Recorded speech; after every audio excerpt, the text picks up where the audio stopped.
Journal de bord, jour 10. On aborde une île par son flanc. On glisse parallèle pour ne pas la surprendre, pour ne pas faire violence à ses rochers. On joue à crier « Terre, terre !» On s'émeut comme il faut. On prend le temps qu'il faut pour approcher des côtes, puis on arrête les moteurs. Immobile, on attend le pilote. On passera la nuit en face à face. On se prépare à la dureté des sols, celle qu'on avait oubliée. Quoi qu'on fasse, dans le petit matin, on sera des découvreurs d'Amérique. Quoi qu'on fasse, en débarquant, on précipitera un monde contre un autre monde. Dire qu'ici, il y a des arbres qui s'enracinent sur des rochers, des gens qui ont bâti des maisons et des villes, une route pour faire le tour de l'île. On a de la peine à y croire.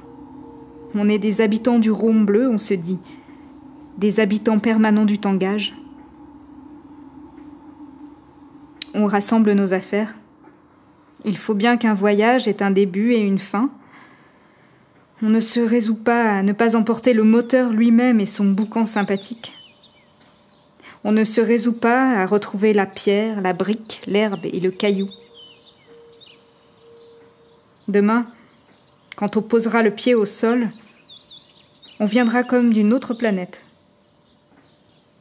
Il nous faudra tout apprendre à connaître à zéro. Journal de bord, jour 11. Alors, pour la première fois, les 2 pieds dans l'océan et tout le corps qui suit. Personne ne le saura jamais, mais c'est le moment de notre naissance, de l'air vers l'eau, expulsé volontaire de notre condition verticale et de notre âge. L'espace d'une seconde, on renverse l'ordre des choses. Peut-être que quelque part des oiseaux prennent leur envol à l'envers ou qu'une rivière d'un coup remonte à sa source. On commence par là. Au lieu d'une arrivée, on s'invente de nouveau le début du voyage. Tout part de la plongée du haut de la passerelle, de cette décision prise dans le dernier matin pour retarder le moment de toucher la terre. Tout part du corps vif, exactement frais, précisément vivant, de la suspension qui dure peut-être 1000 ans, mais on ne le sait pas, parce qu'on a décidé de plonger et d'abandonner ici toute autre décision. C'est une sorte de silence, on dirait, celui de l'eau dans les oreilles, un bourdonnement inédit, oublié depuis longtemps. On pique en nageant 1 mètre ou 2 de profondeur, on entend nos cœurs battre à nos tempes. Une autre sorte de silence.